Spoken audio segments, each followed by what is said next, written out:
इतकी दीर्घकाळ आपली हिंदूंची राज्ये सिंधू पार नांदत असता आणि सिंध तर एका 25-30 वर्षाच्या आत हिंदूंनी पुन्हा जिंकलेला असता बहुतेक इंग्लिश आणि हिंदू इतिहासकार या वस्तुस्थितीचा उल्लेख सुद्धा करीत नाहीत. आणि असल्या अत्यंत निराधार समजुतीवर हे वाक्य की कासिमने सिंध जिंकला तेव्हापासून मुसलमान जे हिंदुस्थानमध्ये घुसले ते थेट रामेश्वरपर्यंत एका दमात जाऊन पोचले.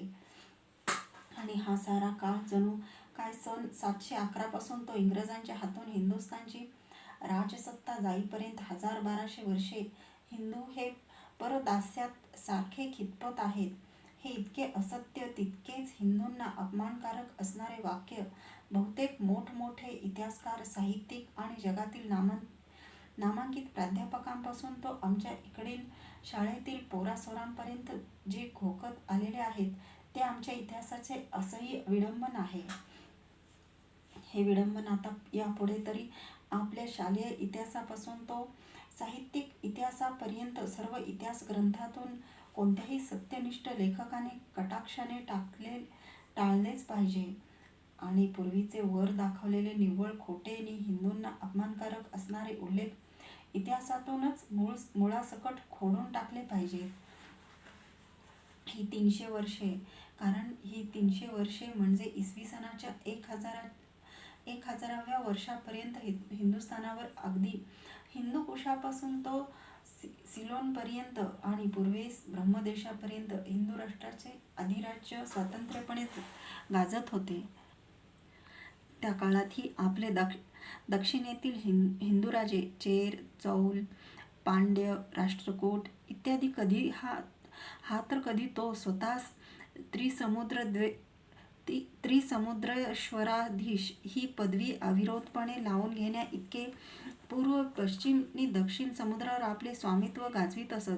ही त्या काळची दक्षिण हिंदुस्थानाची सामर्थ्यसंपन्न आणि स्वातंत्र्यसंपन्न स्थिती तर कोणा इतिहासकाराने विचारातच न घेता अशा 300 वर्षाच्या प्रदीर्घ काळामध्ये सारा हिंदुस्थान हा मुस्लिमांच्या किंवा इतर परकीयांच्या दास्यात पिचला जात होता हे म्हणणे इतिहासाला कधीही धरून होणारे नाही. वस्तुतः या सर्व काळात सर्व हिंदुस्थानावर हिंदू राज्यांचीच सत्ता सन 1000व्या वर्षापर्यंत नांदत होती. इसवी सन 1000 ते 1030 इतक्यात एखादा धूमकेतू अकस्मात उगवावा त्याप्रमाणे गझनीचा महंमद उदय पावला. त्याने राज्यावर बसताच सारे हिंदुस्थान जिंकून मुसलमानमय करण्याची प्रतिज्ञा कशी केली आणि स्वाऱ्यांवर स्वाऱ्या करून पंजाबातील मुलतानपासून तो सौराष्ट्रातील सोमेश्वरापर्यंत साऱ्या उत्तर पश्चिम हिंदुस्थानच्या विस्तीर्ण भागात जाळपोळ, लुटालूट, विशेषतः धार्मिक अत्याचार आणि बलात्कार यांचा कोण धुमाकूळ उडविला, त्या इतिहासाचे सविस्तर समीक्षण या दुसऱ्या भागात परिच्छेद 368 ते 420 यामध्ये केलेलेच आहे. परंतु अशा प्रसंगी हिंदूंनी त्या प्रलयातही टिकाव धरण्यासाठी एकंदरीत जे साहस दाखविले आणि राष्ट्रीय संकटे सोसणाऱ्या शक्तींची पराजयातही आत्मनिष्ठा खचू न देता जी पराकाष्ठा दाखवली ती मुळेच तशा प्रलयातूनही महंमद गझनीच्या सहस्रावधी पिशाच्यांच्या त्या स्वाऱ्या सन 1030 मध्ये महंमद गझनी मरताच 25-30 वर्षातच नामशेष कशा झाल्या आणि त्या युद्धाच्या राजकीय आघाडीवर तरी पंजाबच्या उत्तरेच्या कोपऱ्यापर्यंतचा सिंधू पलीकडील प्रदेश सोडता हिंदुस्थानात हिंदू राजसत्ता पुन्हा जिकडे तिकडे देशभर कशी नांदू लागली तेही कोणत्याही राष्ट्राच्या चिवटपणाचे एक आश्चर्यकारक उदाहरण म्हणून दाखविता येईल.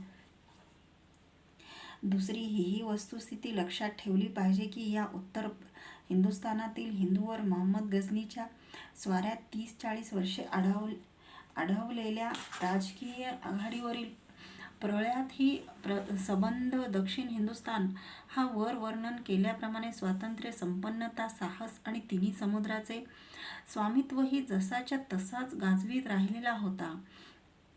म्हणूनच या दोन्ही कारणामुळे गझनीच्या स्वाऱ्यांच्या या 30-40 वर्षाच्या काळातही सर्व हिंदू राष्ट्र मुसलमानांच्या किंवा कोणत्याही परकीय जातीच्या दास्यात सडत पडलेले होते असे म्हणणे शक्यच नाही. वर सांगितल्याप्रमाणे हा उत्तर पश्चिम हिंदुस्थानातील पंजाबकडचा थोडा भाग मात्र गझनीकडच्या मुसलमानांनी धार्मिक आणि राजकीय अशा दोन्ही प्रकारच्या सत्ता स्थापन करून त्यांच्या मुस्लिम राज्यात जोडून घेतला हे आम्ही नाकारीत नाही. तथापि तेव्हाही काश्मीरवर मात्र हिंदूंचेच राज्य स्थिर होते ही गोष्ट ध्यानात ठेवली पाहिजे. मोहम्मद गझनी 1030 मध्ये मृत्यू पावल्यानंतरच्या 100-125 वर्षाच्या काळात म्हणजेच जवळजवळ 5 पिढ्यांच्या काळात काश्मीरपासून तो आसाम ब्रह्मदेशापर्यंत सारा हिंदुस्थान राजकीय आघाडीवर पूर्वीप्रमाणेच स्वतंत्र, समर्थ आणि वैभवशालीत्वात नांदत होता. शंकराचार्यानंतरही मोठमोठे आचार्य, मठस्थापक, संत, महंत, देवालासारखे स्मृतिकार, मेघातिथीसारखे भाष्यकार ह्याच कालात उत्पन्न होऊन साऱ्या भरतखंडभर आणि बृहत्तर भारतात सांस्कृतिक नेतृत्व करीत होते. संस्कृत भाषा हीच साऱ्या भारताची प्रचलित देवभाषा होती. काशी हीच साऱ्या भारताची सांस्कृतिक राजधानी होती. मोहम्मद गझनीच्या उत्पातात जे आमच्या राष्ट्राच्या राजकीय आणि सांस्कृतिक जीवनावर खोल घाव झाले होते ते आमच्या राजमंडळाने याच काळात पुन्हा भरून काढले. इकडे सोमनाथाचे देवालय पुन्हा उभारले गेले तर तिकडे ओरिसा ते आसामादी भागापर्यंत भुवनेश्वरासारखी नवीन प्रचंड देवालये आणि नवीन धर्मकेंद्रे उभारली जात होती. पूर्व, पश्चिम आणि दक्षिण समुद्रावर हिंदूंची सत्ता, व्यापार आणि सहस्रावधी सैनिकांची राजकारण्यांची ये-जा पूर्वेकडे थेट मेक्सिकोपर्यंत आणि पश्चिमेकडे आफ्रिकेपर्यंत पूर्वकालाप्रमाणेच अप्रतिहतपणे चालू होती. आणि त्यामुळे तिकडच्या द्वीपांतरातील हिंदू राजांना त्यांचा सतत पुरवठा होऊन त्या बृहत्तर भारताचा या मूळ मातृभूमीशी, भरतखंडाशी या काळातही अविच्छिन्न संबंध भरभराटलेलाच होता. अर्थात ह्या काळाविषयी साराही हिंदुस्थान पारतंत्र्यात, राजकीय दास्यात, गुलामगिरीत खितपत पडलेला होता असे म्हणण्याची कोणा हिंदू निंदक इतिहास लेखकांचीही छाती आहे का?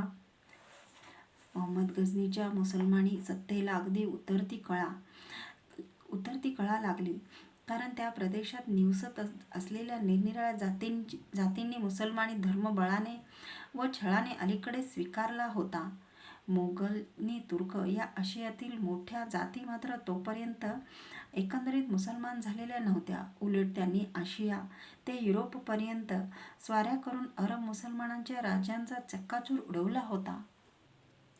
गझनीच्या ह्या आजूबाजूच्या अशा लहान मोठ्या जातींपैकी घुरी नावांची एक हिंदू धर्म पाळणारी जात असे. वर सांगितलेलेच आहे की त्या काळापर्यंत तिकडे हिंदूंच्या अनेक जातींची आणि राजवंशांचीच राजसत्ता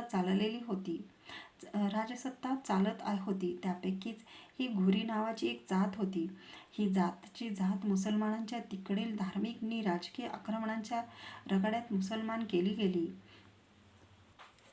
मुसलमानी धर्माचार ह्या जातीकडून प्रत्यही पिढ्यानदोन पिढ्या बळाने करून घेतल्याने ती मूळची घुरी ही हिंदू जात अगदी कट्टर मुसलमान बनली गेली. इतकी की इतर मुसलमानांवर गझनी राज्यात आपली स्वतःची सत्ता स्थापण्याची आकांक्षा त्यांच्यात निर्माण झाली. त्याच जातीत गझनीच्या सुलतान महंमदाच्या मृत्यूनंतर उद्भवलेल्या मुसलमान जातीतील यादवीत प्रबळ ठरून स्वतःसच गझनीचा सुलतान म्हणून घोषित करणारा महंमद घोरी हा उदयास आला. त्याने मुसलमानांचे निस्सीम पाठबळ